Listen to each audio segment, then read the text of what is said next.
हम संसार की भौतिक वस्तुओं को कितना ही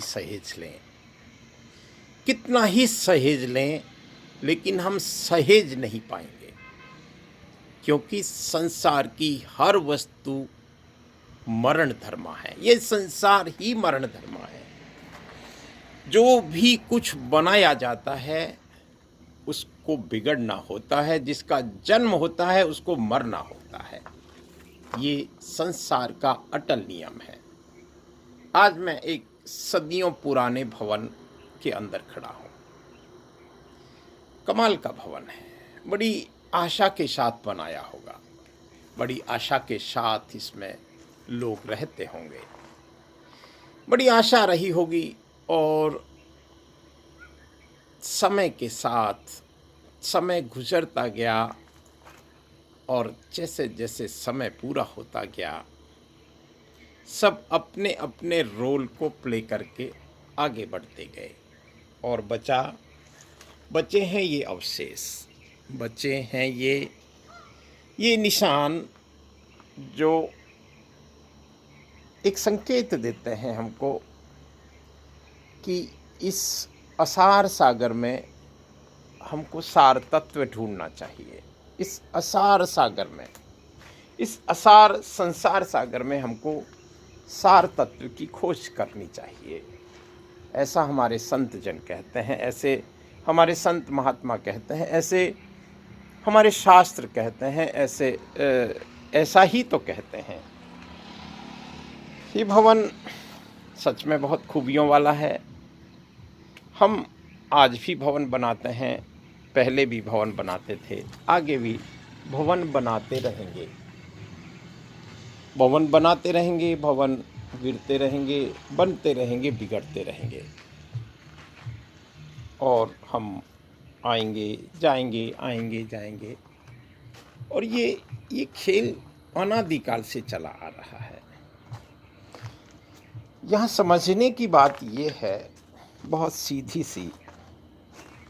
कल मैंने किसी सज्जन पुरुष का एक ऑडियो पढ़ा था। उस सज्जन पुरुष ने बड़ी अच्छी बात कही थी। करोड़ों जन्मों के इंतजार के बाद मनुष्य का जन्म मिलता है। ये भवन है, बहुत प्यारा सा भवन रहा होगा कभी। और यहाँ कई भवन हैं, हम देख सकते हैं। हम बस आज ये स्वयं को समझाने का, समझने का, चिंतन करने का, क्योंकि कभी कभी हमको एकांत में जाना ही चाहिए। कभी कभी हमको ऐसे विचार करने चाहिए कि इस नश्वर संसार में अमर क्या है। इस नश्वर संसार में अमर क्या है, जिसके बारे में गुरु गोरक्षनाथ जी कहते हैं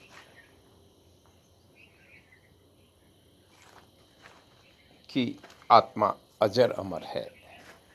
भगवान श्री कृष्ण कहते हैं, नैनम छिंदंती शस्त्राणी नैनम दहती पावक। बड़ा अच्छा भवन है ये। यहाँ हम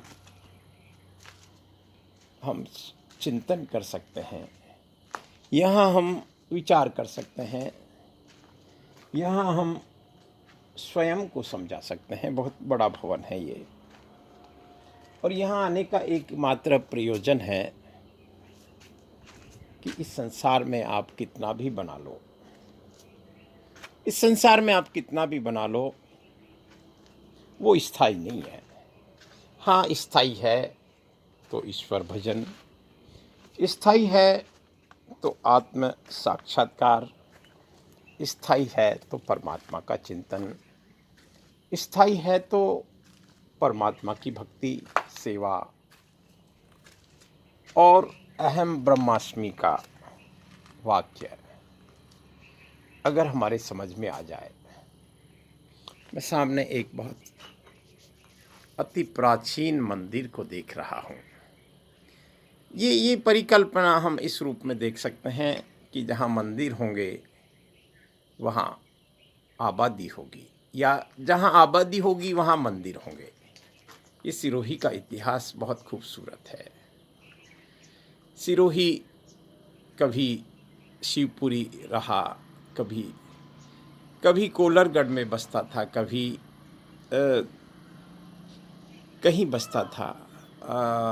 सालासुरा की भी कहानी है। इस पहाड़ी के ऊपर हम एक किले की भी बात करते हैं। ये खम्बे बहुत कमाल के हैं, ये वाकई में कमाल के हैं। जिस मटेरियल से बने हैं वो मटेरियल आज भी इसको हम हटा नहीं सकते। यहाँ हम देख सकते हैं बहुत कमाल के हैं। स्वाभाविक रूप से यहाँ वो लोग रहते होंगे जो शासक रहे हैं या शासक परिवार से रहे हैं। यहाँ की तमाम बावड़ियाँ, यहाँ की पुराने आवास आप देख सकते हैं, कमाल के हैं। ये विरासत तो है, एक प्रेरणादायी विरासत है। और इस बात के भी हम शिक्षा तो ले सकते हैं कि साधन के रूप में ये मनुष्य का शरीर अगर हमको मिल ही गया है तो इसको साधन के रूप में काम लें। महाराजा भर्तृहरि जो एक चक्रवर्ती राजा थे, उन्होंने राजा थे तो नीति शतक लिखा, राजा थे तो श्रृंगार शतक लिखा। उन्होंने जरूर चिंतन किया होगा कि अगर सार तत्व है तो नीति शतक में है। उन्होंने फिर इस संसार में डूबकर ये भी अनुभव किया होगा कि सार तत्व है तो सुख सुविधाएं हैं, श्रृंगार है। लेकिन अंत में उन्होंने सार बताया वैराग्य को और वैराग्य शतक लिख डाला। और उस वैराग्य शतक में ये सब बातें लिख डाली। 100 श्लोक है, सब बातें लिख डाली जो इस बात को बयां कर रही है कि संसार में सब कुछ तो नश्वर है। हम अकेले आते हैं, अकेले चले जाते हैं, खाली हाथ आते हैं, खाली हाथ आते हैं और खाली हाथ जाते हैं। लेकिन सच में ना खाली हाथ आते हैं। एक कर्म बंधन या यूँ कहें कि संचित कर्मों का एक लाते हैं, संचित कर्मों के साथ आते हैं और फिर हम कर्मों का एक पूरा हिसाब किताब लेकर चले जाते हैं। समझदार लोग एक एक पल को बहुत सोच कर जीते हैं, सोच कर चिंतन करते हैं, सोच कर सजग रहते हैं कि कहीं गलती से, क्योंकि कर्मों का हिसाब इतना सुपर कंप्यूटर से कनेक्टेड है कि उसमें लेश मात्र भी गलती नहीं होती। वो वहाँ कोई चूक नहीं होती। आपने अगर कोई पाप किया है तो वो पाप का फल आपको मिलेगा, वो न्यूट्रलाइज नहीं होते। आपने पाप किया है तो पाप का फल मिलेगा, पुण्य किया है तो पुण्य का फल मिलेगा। इसलिए हमको चिंतनशील होना चाहिए। नमस्कार, प्रणाम।